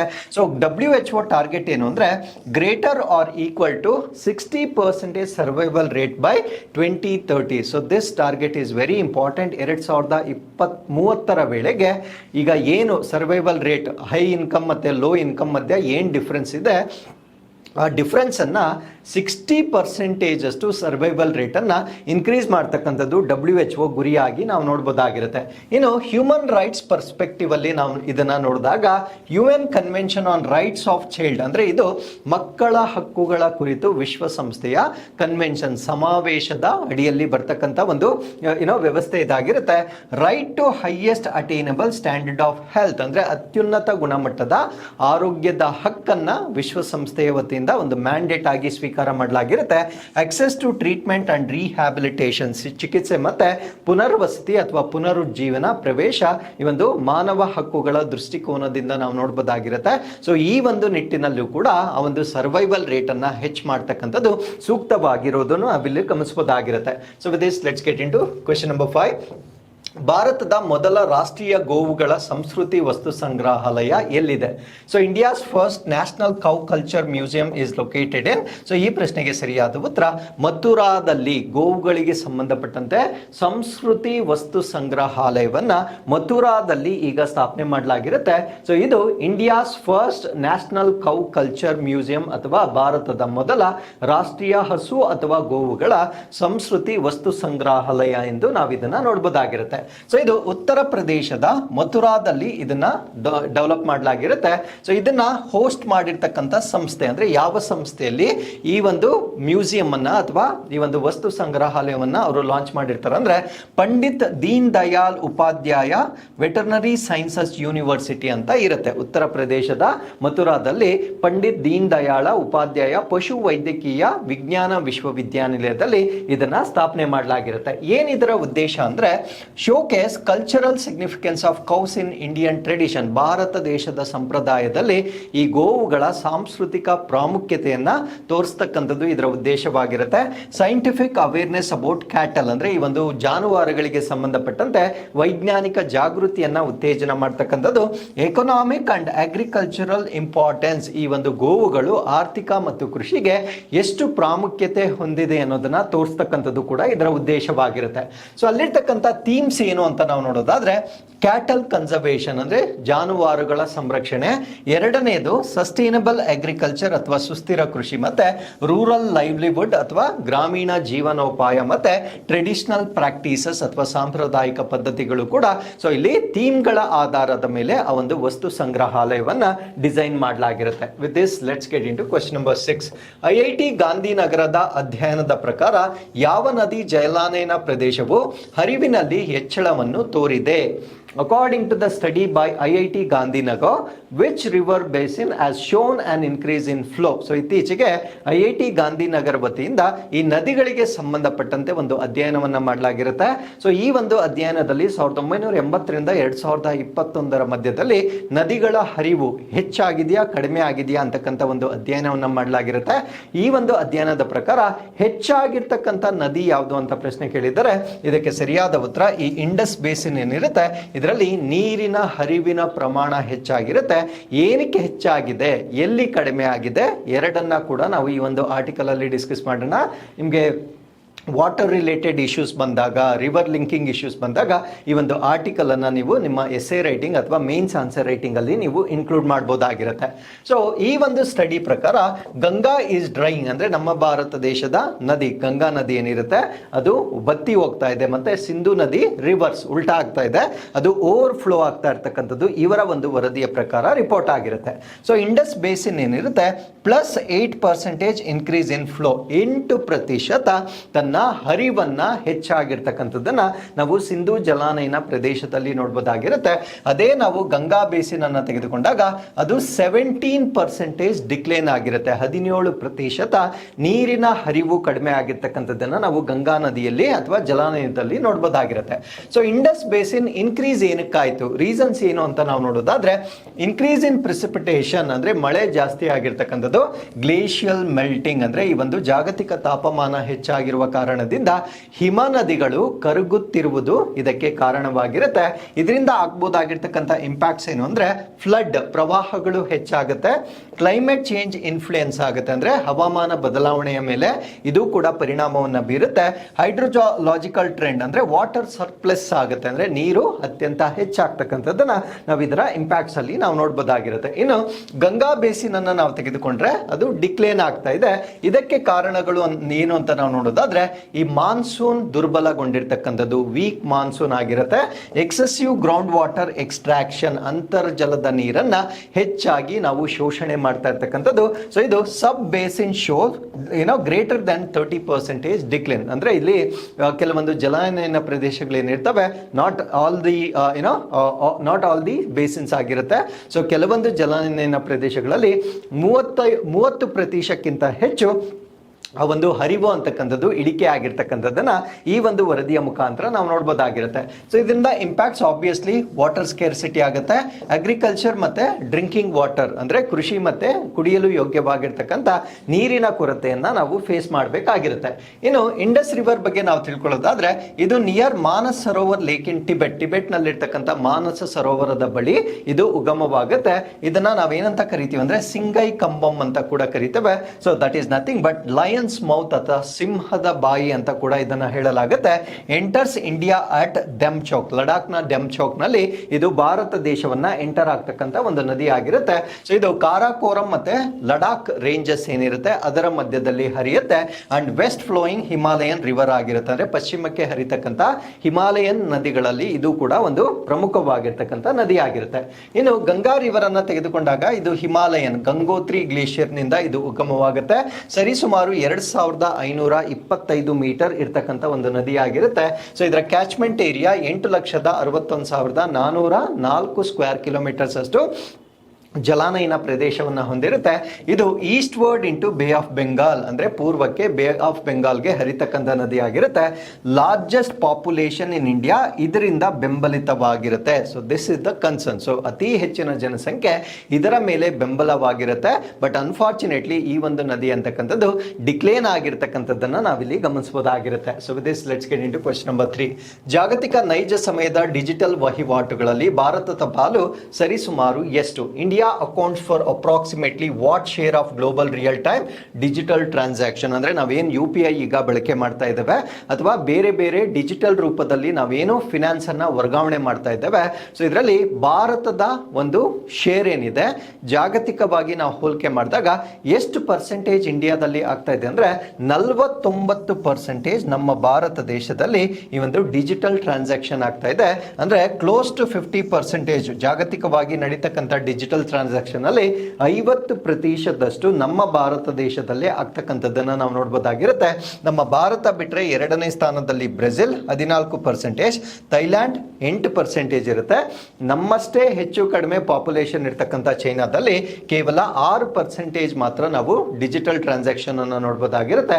ಅದಾದ ನಂತರ ನಾವು 3% ಸೌತ್ ಕೊರಿಯಾವನ್ನ ನೋಡಬಹುದಾಗಿರುತ್ತೆ. ಸೊ ಹಾಗಿದ್ರೆ ನಮ್ಮ ಭಾರತ ದೇಶದಲ್ಲಿ ಈಗ ಜಾಗತಿಕವಾಗಿ ನಾವು 2025 2025 ವರದಿಯನ್ನ ನಾವು ನೋಡೋದಾದ್ರೆ 49% ಡಿಜಿಟಲ್ ಪೇಮೆಂಟ್ ನಮ್ಮ ಭಾರತ ದೇಶದಲ್ಲಿ ಜಾಗತಿಕವಾಗಿ ಆಗಿರ್ತಕ್ಕಂಥ ಒಟ್ಟು ಡಿಜಿಟಲ್ ಪೇಮೆಂಟ್ನ 49% ಆಗಿರುತ್ತೆ. ನಿಮ್ಗೇನಾದರೂ ಫಿನ್ಟೆಕ್, ಫಿನಾನ್ಷಿಯಲ್ ಟೆಕ್ನಾಲಜಿ ರಿಲೇಟೆಡ್, ಅಥವಾ ರಿಡಕ್ಷನ್ ಇನ್ ಕರಪ್ಷನ್, ಅಥವಾ DBT, direct benefit transfer, so ಈ ರೀತಿಯ ಒಂದು ಕಾನ್ಸೆಪ್ಟ್ಗಳ ಬಗ್ಗೆ ನೀವು ಎಕ್ಸ್ಪ್ಲೇನ್ ಮಾಡುವಾಗ ಈ ಸ್ಟ್ಯಾಟಿಸ್ಟಿಕ್ಸ್ ಅನ್ನ ನಿಮ್ಮ ಎಸ್ಸೆ ಅಥವಾ ಮೇನ್ ಆನ್ಸರ್ ರೈಟಿಂಗ್ ಅಲ್ಲಿ ನೀವು ಯೂಸ್ ಮಾಡ್ಕೊಳ್ಬಹುದಾಗಿರುತ್ತೆ. ಸೊ ಇದು this is driven by UPI ಅಂದ್ರೆ ಯೂನಿಫೈಡ್ ಪೇಮೆಂಟ್ ಇಂಟರ್ಫೇಸ್ ಏನಿರುತ್ತೆ, ಇದನ್ನ ಬಹಳ ಹೆಚ್ಚಾಗಿ ಜನ ಯೂಸ್ ಮಾಡ್ತಾ ಇರ್ತಕ್ಕಂಥದ್ದು. ನಮ್ಮ ಗೂಗಲ್ ಪೇ ಆಗಿರ್ಬೋದು, ಫೋನ್ ಪೇ ಆಗಿರ್ಬೋದು, ಇದನ್ನ ಹೆಚ್ಚಾಗಿ ಯೂಸ್ ಮಾಡ್ತಾ ಇರ್ತಕ್ಕಂಥದ್ದು ಇದಕ್ಕೆ ಒಂದು ಕಾರಣವಾಗಿರುತ್ತೆ. So India leads globally ahead of Brazil, Thailand, China. Brazil, Thailand ಮತ್ತೆ ಚೈನಾಗಿಂತ ನಾವು ಜಾಗತಿಕವಾಗಿ ಮುಂಚೂಣಿಯಲ್ಲಿರ್ತಕ್ಕಂಥ ಒಂದು ರಾಷ್ಟ್ರವಾಗಿರುತ್ತೆ. ಸೊ ಟ್ರಾನ್ಸಾಕ್ಷನ್ ವಾಲ್ಯೂಮ್ ಅನ್ನ ನಾವು ನೋಡೋದಾದ್ರೆ 18,587 ಕೋಟಿ ಟ್ರಾನ್ಸಾಕ್ಷನ್ಸ್ ಅನ್ನ ಮಾಡಿರ್ತವೆ. ಅದರ ಒಟ್ಟು ವ್ಯಾಲ್ಯೂ ಅನ್ನ ನಾವು ನೋಡೋದಾದ್ರೆ 261 ಲಕ್ಷ ಕೋಟಿಗಳಷ್ಟು ಹಣವನ್ನ ಡಿಜಿಟಲಿ ನಮ್ಮ ಭಾರತ ದೇಶದಲ್ಲಿ 2025ರಲ್ಲಿ ನಾವು ಮಾಡಿರ್ತಕ್ಕಂಥ ವಹಿವಾಟಾಗಿರುತ್ತೆ. So 21 billion monthly transaction December 2025ರಲ್ಲಿ ಅದೊಂದು ಮೈಲ್ ಸ್ಟೋನ್ ಅಂತಾನೆ ಹೇಳ್ಬೋದಾಗಿರುತ್ತೆ. ಒಂದೇ ತಿಂಗಳಲ್ಲಿ 21 ಬಿಲಿಯನ್ ಮಾಸಿಕ ವಹಿವಾಟು ಕಳೆದ ವರ್ಷ ಡಿಸೆಂಬರ್ನಲ್ಲಿ ಆಗಿರ್ತಕ್ಕಂಥದ್ದು ಅದೊಂದು ಮೈಲಿಗಲ್ಲು ಟ್ರಾನ್ಸಾಕ್ಷನ್ ಆಗಿ ನಾವು ನೋಡ್ಬೋದಾಗಿರುತ್ತೆ. ಸೊ ಅಡಾಪ್ಷನ್ ರೇಟ್, ಅಡಾಪ್ಷನ್ ಅಂದ್ರೆ ಇದನ್ನ ಅಂಗೀಕಾರ ಮಾಡ್ತಕ್ಕಂಥ ದರ, ಅಂದ್ರೆ ಡಿಜಿಟಲ್ ಪೇಮೆಂಟ್ ಅನ್ನ ಸ್ವೀಕಾರ ಮಾಡ್ತಕ್ಕಂಥ ಒಂದು ದರ 87% ಡಿಜಿಟಲ್ ಪೇಮೆಂಟ್ ಅಡಾಪ್ಟೆಡ್. ನೀವು ಯಾವುದೇ ಶಾಪ್ಗೆ ಹೋದ್ರೂ ಕೂಡ, ಇವನ್ ಸ್ಟ್ರೀಟ್ ವೆಂಡರ್ಸ್ ಕೂಡ ಈ ಒಂದು ಡಿಜಿಟಲ್ ಪೇಮೆಂಟ್ ಅನ್ನ ಅಕ್ಸೆಪ್ಟ್ ಮಾಡ್ತಾ ಇದ್ದಾರೆ. ಸೊ 87% ಈ ಒಂದು ಡಿಜಿಟಲ್ ಪೇಮೆಂಟ್ ಇರುತ್ತೆ. ಸೊ ಗ್ಲೋಬಲ್ ಆವರೇಜ್ ಬಂದು 67% ಇರುತ್ತೆ. ನಮ್ಮ ಭಾರತ ದೇಶದಲ್ಲಿ 87% ಅಷ್ಟು ಡಿಜಿಟಲ್ ಪೇಮೆಂಟ್ ಅನ್ನ ಅಕ್ಸೆಪ್ಟ್ ಮಾಡಲಾಗುತ್ತೆ. ಇನ್ನು ಇಂಟರ್ನ್ಯಾಷನಲ್ ಎಕ್ಸ್ಪಾನ್ಷನ್ ಅನ್ನ ನಾವು ನೋಡೋದಾದ್ರೆ, ನಾವು UPI ಅನ್ನ ನಾವೇನ್ ಡೆವಲಪ್ ಮಾಡಿದ್ದೇವೆ, ಸೊ ಇದೇ ಸಿಸ್ಟಮ್ ಅನ್ನ ಈಗ ಬೇರೆ 7 ರಾಷ್ಟ್ರಗಳಲ್ಲೂ ಕೂಡ ಬಳಕೆ ಮಾಡಲಾಗ್ತಾ ಇದೆ. For example UAE, Singapore, France, Mauritius, Nepal, Bhutan ಮತ್ತೆ ಶ್ರೀಲಂಕಾ ರಾಷ್ಟ್ರಗಳು ಕೂಡ ಈ ಒಂದು ಡಿಜಿಟಲ್ ಪೇಮೆಂಟ್ ಅನ್ನ ಬಳಕೆ ಮಾಡ್ತಾ ಇರ್ತಕ್ಕಂಥದ್ದು ಅಥವಾ UPI ಅನ್ನ ಬಳಕೆ ಮಾಡ್ತಾ ಇರ್ತಕ್ಕಂಥ ರಾಷ್ಟ್ರಗಳಾಗಿರ್ತವೆ. ಸೊ ಇಷ್ಟು ಈ ಒಂದು ಡಿಜಿಟಲ್ ಪೇಮೆಂಟ್ಗೆ ಸಂಬಂಧಪಟ್ಟಂತೆ. So next is Annapurti grain ATM ಬಗ್ಗೆ ನಾನು ಡಿಸ್ಕಸ್ ಮಾಡ್ತೇನೆ. ಆಕ್ಚುಲಿ ಇಲ್ಲಿ 2 ಕಾನ್ಸೆಪ್ಟ್ಸ್ ಅನ್ನ ಡಿಸ್ಕಸ್ ಮಾಡ್ತೇನೆ. ಒಂದು ಸೆಂಟ್ರಲ್ ಬ್ಯಾಂಕಿಂಗ್ ಡಿಜಿಟಲ್ ಕರೆನ್ಸಿ ಮುಖಾಂತರ ಈ ಗ್ರೇನ್ಸ್ ಅನ್ನ ತೆಗೆದುಕೊಳ್ತಕ್ಕಂಥದ್ದು, ಅಂಡ್ ಅನ್ನಪೂರ್ತಿ ಗ್ರೇನ್ ATM, ಇವೆರಡನ್ನ ಕೂಡ ಈ ಒಂದು ಆರ್ಟಿಕಲ್ ಅಲ್ಲಿ ನಾನು ಡಿಸ್ಕಸ್ ಮಾಡ್ತೇನೆ. ಮೊದಲನೇದು India's first CBDC based public distribution system. ನಾನು ಫಸ್ಟ್ ಆರ್ಟಿಕಲ್ ಅಲ್ಲಿ CBDC ಬಗ್ಗೆ ಡಿಸ್ಕಸ್ ಮಾಡಿದ್ದೆ. ಅಂದ್ರೆ RBI ಈಗ ಸೆಂಟ್ರಲ್ ಬ್ಯಾಂಕಿಂಗ್ ಡಿಜಿಟಲ್ ಕರೆನ್ಸಿಯನ್ನ ಲಾಂಚ್ ಮಾಡಿದೆ. ಇದು ನಮ್ಮ ಭೌತಿಕ ನೋಟುಗಳೇನಿರುತ್ತೆ ಅಥವಾ ಕಾಯಿನ್ಸ್ ಏನಿರುತ್ತೆ, ಇದರ ಡಿಜಿಟಲ್ ರೂಪವಾಗಿರುತ್ತೆ. ಈ ಒಂದು ಡಿಜಿಟಲ್ ಕರೆನ್ಸಿಯನ್ನ ಬಳಕೆ ಮಾಡಿಕೊಂಡು ಧಾನ್ಯಗಳನ್ನ ಪಡಿತಕ್ಕಂಥ ಮೊದಲ ಒಂದು ಪಬ್ಲಿಕ್ ಡಿಸ್ಟ್ರಿಬ್ಯೂಷನ್ ಸಿಸ್ಟಮ್ ಅನ್ನ ಈಗ ಗುಜರಾತ್ ನಲ್ಲಿ ಲಾಂಚ್ ಮಾಡಲಾಗಿರುತ್ತೆ. ಸೊ ಭಾರತದ ಮೊದಲ CBDC ಆಧಾರಿತ ಸಾರ್ವಜನಿಕ ವಿತರಣಾ ವ್ಯವಸ್ಥೆಯನ್ನ ಈಗ ಗುಜರಾತ್ ನಲ್ಲಿ ಪ್ರಾರಂಭ ಮಾಡಲಾಗಿರುತ್ತೆ. ಏನು ಪಬ್ಲಿಕ್ ಡಿಸ್ಟ್ರಿಬ್ಯೂಷನ್ ಅಂದ್ರೆ ಈಗ ಅಕ್ಕಿಯನ್ನ ಕೊಡ್ತಕ್ಕಂಥದ್ದು, ಅನ್ನಭಾಗ್ಯ. ಸೊ ಈ ಒಂದು ಅಕ್ಕಿಯನ್ನ ಪಡಿಲಿಕ್ಕೆ ಡಿಜಿಟಲ್ ಕರೆನ್ಸಿಯನ್ನ ಬಳಕೆ ಮಾಡಬಹುದಾಗಿರುತ್ತೆ. ಈ ರೀತಿಯ ವ್ಯವಸ್ಥೆಯನ್ನ ಮೊದಲ ಬಾರಿಗೆ ಗುಜರಾತ್ ನಲ್ಲಿ ಲಾಂಚ್ ಮಾಡಲಾಗಿರುತ್ತೆ. ಸೊ ಲಾಂಚ್ ಮಾಡಿರ್ತಕ್ಕಂಥದ್ದು ಮಹಾತ್ಮ ಮಂದಿರ, ಗಾಂಧಿನಗರದಲ್ಲಿ ಇದನ್ನ ಲಾಂಚ್ ಮಾಡಿರ್ತಾರೆ. ಸೊ ಇಲ್ಲಿ RBI ಆಥರೈಸ್ಡ್ ಡಿಜಿಟಲ್ ಕರೆನ್ಸಿಯನ್ನ ಬಳಕೆ ಮಾಡ್ತಕ್ಕಂಥ ಒಂದು ವ್ಯವಸ್ಥೆ ಇದಾಗಿರುತ್ತೆ. ಸೊ CBDC ಪಬ್ಲಿಕ್ ಡಿಸ್ಟ್ರಿಬ್ಯೂಷನ್ ಏನಿರುತ್ತೆ, ಈ ಬೆನಿಫಿಷಿಯರೀಸ್ ಯಾರಿರ್ತಾರೆ ಅವ್ರಿಗೆ ಡಿಜಿಟಲ್ ಟೋಕನ್ ಅನ್ನ ಕೊಟ್ಟಿರ್ತಾರೆ. ಈಗ ನಮ್ಮ ಕರ್ನಾಟಕದಲ್ಲಿ ಅಕ್ಕಿ ಕೊಡೋ ಬದಲು ಅದರ ಈಕ್ವೇಟೆಡ್ ಅಮೌಂಟ್ ಅನ್ನ ಏನ್ ಕೊಡ್ತಾ ಇದ್ದಾರೆ, ಆ ಒಂದು ಅಮೌಂಟ್ ಅನ್ನ ಈ ಡಿಜಿಟಲ್ ಕಾಯಿನ್ಸ್ ಗಳ ರೂಪದಲ್ಲಿ ಅಥವಾ ಡಿಜಿಟಲ್ ಕರೆನ್ಸಿ ರೂಪದಲ್ಲಿ ಅವರಿಗೆ ಕೊಡಲಾಗುತ್ತೆ. ಸೊ ಅವರು ಆ ಒಂದು ರೇಷನ್ ಅನ್ನ ಈ QR ಕೋಡ್ ಅನ್ನ ಸ್ಕ್ಯಾನ್ ಮಾಡುವ ಮುಖಾಂತರ ಮತ್ತೆ OTP ಅನ್ನ ಅಥೆಂಟಿಕೇಶನ್ ಮಾಡುವ ಮುಖಾಂತರ ಸೊ ಅವರು ಡಿಜಿಟಲ್ ಕರೆನ್ಸಿಯನ್ನ ಬಳಕೆ ಮಾಡ್ಕೊಳ್ಬಹುದಾಗಿರುತ್ತೆ. ಸೊ ಇಲ್ಲಿ ಅಹಮದಾಬಾದ್, ಸೂರತ್, ಆನಂದ್ ಮತ್ತೆ ವಲ್ಸಾದ್ ಜಿಲ್ಲೆಗಳನ್ನ ಇಲ್ಲಿ ಕವರ್ ಮಾಡಲಾಗ್ತಾ ಇದೆ.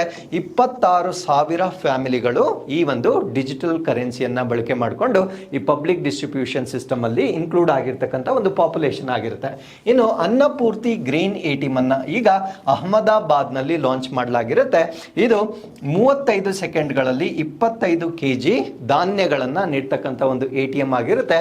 ಈ ರೀತಿಯ ATM ಅನ್ನ ಮೊಟ್ಟ ಮೊದಲ ಬಾರಿಗೆ ಒಡಿಶಾದಲ್ಲಿ 2024ರಲ್ಲಿ ಪ್ರಾರಂಭ ಮಾಡಲಾಗಿತ್ತು. ಸೊ ಇದನ್ನ ಈಗ ಅಹಮದಾಬಾದ್ ಅಲ್ಲೂ ಕೂಡ ಲಾಂಚ್ ಮಾಡಿರ್ತಕ್ಕಂಥದ್ದು ನಮಗೆ ಗೊತ್ತಿರಬೇಕಾಗಿರುತ್ತೆ. So with this let's get into snippets ಅನ್ನ ನಾವಿಲ್ಲಿ ಡಿಸ್ಕಸ್ ಮಾಡೋಣ. ಸೊ ನಮ್ಮ ಭಾರತ ದೇಶದ ಮೊದಲ underwater cum rail tunnel ಅಂದ್ರೆ ಇದು ನೀರಿನ ಒಳಗಡೆ ಮತ್ತು ರಸ್ತೆ ಮತ್ತು ರೈಲು ಎರಡೂ ಇರ್ತಕ್ಕಂಥ ಮೊದಲ ಸುರಂಗ ಯೋಜನೆ ನಮ್ಮ ಭಾರತ ದೇಶದಲ್ಲಿ ಇದೇ ಮೊದಲಾಗಿರುತ್ತೆ. ಸೊ ಇದನ್ನ India's first under water road come rail tunnel ಅಂತ ಹೇಳ್ತೇವೆ. ಸೊ ಇದನ್ನ ಬ್ರಹ್ಮಪುತ್ರ ರಿವರ್ ಅಸ್ಸಾಂ, ಬ್ರಹ್ಮಪುತ್ರ ನದಿಯ ಅಡಿಯಲ್ಲಿ ಅಸ್ಸಾಂನಲ್ಲಿ ಇದನ್ನ ಈಗ develop ಮಾಡಲಾಗಿರುತ್ತೆ.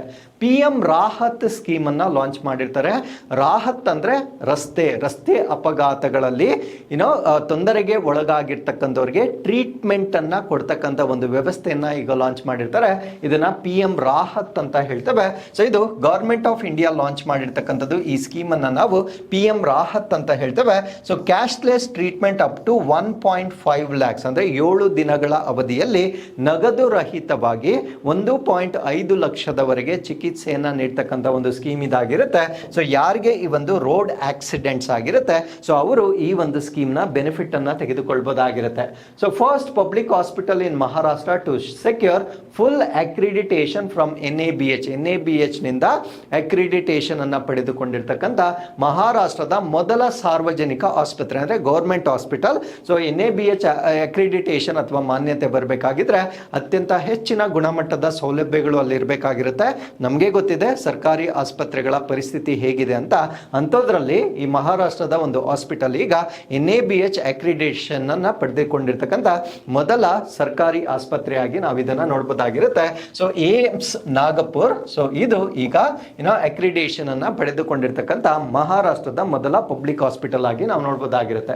Philippine eagle, one of the largest and more powerful raptors in the world. So ಈ ಚಿತ್ರದಲ್ಲಿ ನೀವು ನೋಡ್ತಾ ಇದ್ದೀರಾ. ಸೊ ಇದನ್ನ ಫಿಲಿಪೈನ್ಸ್ ಹದ್ದು ಅಂತ ಹೇಳ್ತೇವೆ.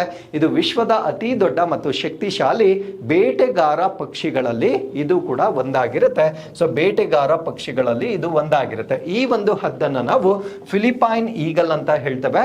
ಇದರ ವೈಜ್ಞಾನಿಕ ಹೆಸರು ಪಿಥೆಕೋಫಾಗ ಜೆಫೇರಿಯೆ ಅಂತ ಹೇಳ್ತೇವೆ. ಸೊ ಇದನ್ನ ಮಂಕಿ ಈಟಿಂಗ್ ಈಗಲ್ ಅಂತ ಕರಿತೇವೆ. ಅಂದ್ರೆ ಮಂಗನನ್ನ ತಿನ್ನುವಷ್ಟು ದೊಡ್ಡ ಗಾತ್ರದ ಈಗಲ್ ಇದಾಗಿರುತ್ತೆ. ಸೊ ಅದರಿಂದ ಇದನ್ನ ಮಂಗನ ತಿನ್ನುವ ಹದ್ದು ಅಂತ ಹೇಳಲಾಗುತ್ತೆ. ಇದು ಫಿಲಿಪೈನ್ಸ್ ನಲ್ಲಿ ಸ್ಥಳೀಯವಾಗಿರ್ತಕ್ಕಂಥ ಒಂದು ಪಕ್ಷಿಯಾಗಿರುತ್ತೆ. ಇನ್ಫ್ಯಾಕ್ಟ್ ಫಿಲಿಪೈನ್ಸ್ ನ ನ್ಯಾಷನಲ್ ಬರ್ಡ್ ಅಥವಾ ರಾಷ್ಟ್ರೀಯ ಪಕ್ಷಿಯಾಗಿ ಕೂಡ ಇದನ್ನ ಡಿಕ್ಲೇರ್ ಮಾಡಲಾಗಿರುತ್ತೆ. ಇದೊಂದು ಕಾರ್ನಿವೋರ್ ಅಥವಾ ಮಾಂಸಾಹಾರಿ ಪಕ್ಷಿಯಾಗಿರುತ್ತೆ.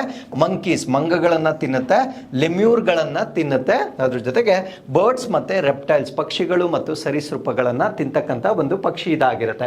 ಸೊ ಇದು ಕ್ರಿಟಿಕಲಿ ಎಂಡೇಂಜರ್ಡ್ ಅಥವಾ ತೀವ್ರವಾಗಿ ಅಳಿವಿನಂಚಿನಲ್ಲಿರ್ತಕ್ಕಂಥ ಒಂದು ಪಕ್ಷಿ ಆಗಿರುತ್ತೆ. ಸೊ ಇದರ ಪಾಪ್ಯುಲೇಷನ್ ಲೆಸ್ ದೆನ್ 500. ಸೊ ಅಳಿವಿನಂಚಿನಲ್ಲಿರುವ ಪಕ್ಷಿ ಆಗಿರುತ್ತೆ. ಇದರ ಒಂದು ಸಂಖ್ಯೆ 500ಕ್ಕಿಂತ ಕಡಿಮೆ ಇರತಕ್ಕಂಥ ಒಂದು ಪಕ್ಷಿಯಾಗಿ ನಾವು ಇದನ್ನ ನೋಡಬಹುದಾಗಿರುತ್ತೆ. ಸೊ ಇಲ್ಲಿಗೆ ಇವತ್ತಿನ ಎಲ್ಲ ಅಪ್ಡೇಟ್ಸ್ಗಳು ಕಂಪ್ಲೀಟ್ ಆಗಿರುತ್ತೆ. So with this we come to inquest challenge number 1054. This is question number 1 and this is question number 2. So ಇಲ್ಲಿಗೆ ಇವತ್ತಿನ ಎಲ್ಲ ಅಪ್ಡೇಟ್ಸ್ಗಳು ಕಂಪ್ಲೀಟ್ ಆಗಿರುತ್ತೆ. ಸೊ ಮತ್ತೊಮ್ಮೆ ಮುಂದಿನ ಅಪ್ಡೇಟ್ಸ್ನೊಂದಿಗೆ ನಾನು ನಿಮ್ಮನ್ನ ಭೇಟಿ ಆಗ್ತೇನೆ. ಸೊ ಅಲ್ಲಿಯವರೆಗೂ keep reading, take care of yourselves and thank you very much for watching this.